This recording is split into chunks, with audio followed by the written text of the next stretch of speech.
आत्माओं, ये क्रोथा कांड जो है ना, इसका यही कारण था कि जब से इस दास को अध्यात्म ज्ञान हुआ, तत्व ज्ञान हुआ, परमात्मा ने मोतियाबिंद का ऑपरेशन कर दिया अज्ञान वाले का, तो दास ने इन सभी सदग्रंथों को पढ़ा, देखा, वेदों को देखा, परमात्मा की वाणी को देखा, पढ़ा, और फिर सत्यार प्रकाश को पढ़ा, तो इसमें बहुत त्रुटि पाई। तो हमने प्रकाश समाचार पत्रों में विज्ञापनों के माध्यम से ये बताना शुरू किया कि ऐसे ऐसे वेदों में लिखा है पाप नाश हो जाते हैं, और महर्षि दयानंद जी ने अपने विधान, अपनी अनुभव में लिखा है कि पाप नाश भगवान नहीं करता। तो सत्यार प्रकाश वेदों अनुसार नहीं है, उससे हटकर हमने फिर पुनः वेदों को ही देखना चाहिए। इस बात का उन व्यक्तियों को दुख हो गया जो आचार्य लोग थे, क्योंकि उनकी दुकान बंद होने को आएगी, लोग उनको धिक्कार करते कि तुम इतने दिन हो गए, तुमने पढ़ा कोई ना ढंगता है, और सत्यार प्रकाश बेकना बंद हो जाएगा। इस दृष्टिकोण से उन्होंने लोगों को भ्रमित करना शुरू कर दिया। उत्तर दिया उन्होंने एक दिन समाचार पत्रों में कि रामपाल को संस्कृत नहीं आती है, ये तो झूठ बोलता है, वेदों में कहीं नहीं लिखा है भगवान पाप नाश कर देता। तो हमने फोटो स्टेट कॉपी करवा कर विज्ञापन के माध्यम से 8वें अध्याय के यजुर्वेद की 13वें मंत्र की भेज दी, पेपर में निकलवा दी कि दयानंद जी की ही अनुवादित है, पढ़ लीजिए। तो उन्होंने उत्तर दिया कि उसमें तो मित्र के बारे में लिख रखा है, भगवान के बारे में नहीं। यानी इनका उद्देश्य यह था दुनिया को भ्रमित रखें, सच्चाई से परिचित ना हो जाएं, और इस कारण से इन्होंने दुनिया को सच्चाई से हटा करके झूठ बोल बोल कर बदनाम करके ये इतना जुल्म करवा दिया। अब देखो सत्यार प्रकाश दयानंद जी का, ये वही सत्यार प्रकाश है। इसके प्रकाशक हैं वैदिक यति मंडल, वही नो का नो जो अभी आपको दिखाया था, दयानंद मठ दीनानगर पंजाब से, और ये यहां से छपा है आचार्य प्रिंटिंग प्रेस, दयानंद मठ गोहाना मार्ग रोहतक दूरवास। ये इसके प्रथम समोल्लास में, प्रथम अध्याय में और 18 नंबर पृष्ठ पे ये प्रथम समोल्लास है, और ये 18 पृष्ठ पे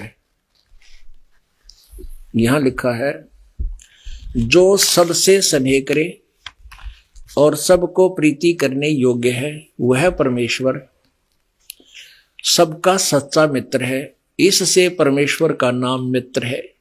तो वहां मित्र मीन हमने परमेश्वर ही जानना पड़ेगा, लगाएंगे हम। अब लीजिए यजुर्वेद उन्हीं के द्वारा अनुवादित है, महर्षि दयानंद द्वारा, जो हम अभी पढ़ रहे थे। इसमें क्या लिखा है, ये अनुवाद है यजुर्वेद अध्याय नंबर 8 के श्लोक मंत्र नंबर 13 का। हे सबके उपकार करने वाले मित्र अर्थात परमेश्वर, आप देव कर्तव्य दान देने वाले के अपराध के, एन से माने अपराध कहो, पाप कहो, एन से माने अपराध, एन से माने पाप, पाप कहो चाहे अपराध कहो, आप दान देने वाले के, एन से माने पाप के, अपराध के, अवैधन माने विनाश करने वाले हो। ओहो, यानी पाप छुड़वाने वाले हो, पाप नाश करने वाले हो, मनुष्य कर्तव्य साधारण मनुष्यों के किए हुए, एन से माने अपराध के, अवैधन माने विनाश करने वाले हो, पितृ कर्तव्य पिता के किए हुए, एन से माने अपराध के, इन्होंने विरोधाचरण के लिखा है। अवैधन माने हरने वाले हो, 6 प्रकार नाश कर हरने वाले हो। आत्म कर्तव्य से अपने किए हुए, एन से माने पाप के, अपराध के। अवैधन माने नाश करने वाले हो, छुड़वाने वाले हो, दूर करने वाले हो। एन से अधर्म के अर्थात घोर पाप के नाश करने हारे हो। विद्वान जानता हुआ मैं जो कुछ भी अधर्म आचरण किया करता हूं वह करूं, अनजान में जो कुछ भी किया करता हूं वह करूं, उस सब के, एन से माने अपराध के, दुष्ट आचरण के नहीं, अपराध के, पाप के, अवैधन माने दूर करने वाले, नाश करने वाले हैं। यानी जो भी अनजानपने में जो भी मुझसे और या जान के भी करूं, उसको भी आप, उस पाप का भी आप नाश करने वाले हो। पुण्यात्माओं, ये है वेद। ये ना समझना कि इसमें एक सेंटेंस लिखा है कि मैं जान का पाप करूं चाहे अनजाने में करूं, सबका पाप का नाश करने वाला। इसका अर्थ क्या है? जैसे हमने पता है कि हम पोछा लगाते हैं, लिपते हैं, या वैसे कपड़े से, फिनाइल से, तो उसमें जीव मरते हैं, पता है हमने, और कर रहे हैं।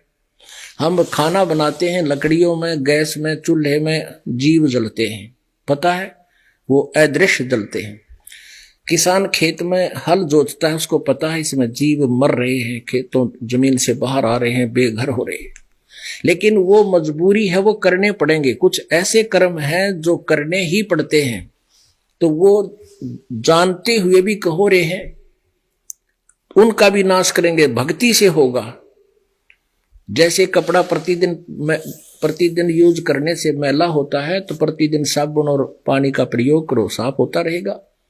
लेकिन जानबूझ कर नहीं करने, जैसे मांस खाने के लिए बकरे कोई जीव हिंसा कर ली, या कोई वैसे, जैसे आप रास्ते में देख रहे हो मकोड़े कीड़ी चल रही है और आप जानबूझ कर उनके ऊपर का चल रहे हो, तो वो पाप है। उनसे बचने की चेष्टा करो जहां तक संभव हो, और बचते बचते भी कोई मरता है तो वो पाप नहीं। अपने आत्माओं, अब क्या बताते हैं रामानंद जी को परमेश्वर कबीर जी ने दिखाया कि देखो स्वामी जी, आप तो पढ़ रहे हो, संस्कृत पढ़ी हो इसने, अब परमात्मा के सामने रामानंद जी झूठ नहीं बोल सके थे। न बोले बच्चा प्रति सही लिखा हुआ, मन तो जिंदगी में कदे देखा को, न इस दृष्टिकोण से पढ़ा ही नहीं इसको। अपने आत्माओं, मोती मुक्ता दर्शत नाही, ये जग है सब अंदरे, दिखत के तो नैन चश्म, इनका फेरा मोतिया बंदरे। ओए परमात्मा कहते थे आवाज लगा लगा कर कि तुमने ये विद्वान दिखाई देते हैं, संस्कृत भाषी, संस्कृत के वक्ता, चारों वेदों ने घोट के बोले बोले जा रहे हैं, ये तो इनका मोतियाबिंद हो रहा है, इनको ज्ञान कति नहीं। जैसे किसी का मोतियाबिंद हो जाता आंखों में, वो आंखें कति स्वस्थ दिखाई देती हैं, स्वस्थ, लेकिन उनको दिखता कति नहीं, अंधे होते, नपट अंधे। तो परमात्मा कहते तुमने ये विद्वान दिखाई देते हैं, ये मैं ऋषि की पदवी लाए फिर, इन्हें कह का भी नहीं पता वेदों में क्या लिखा हुआ है।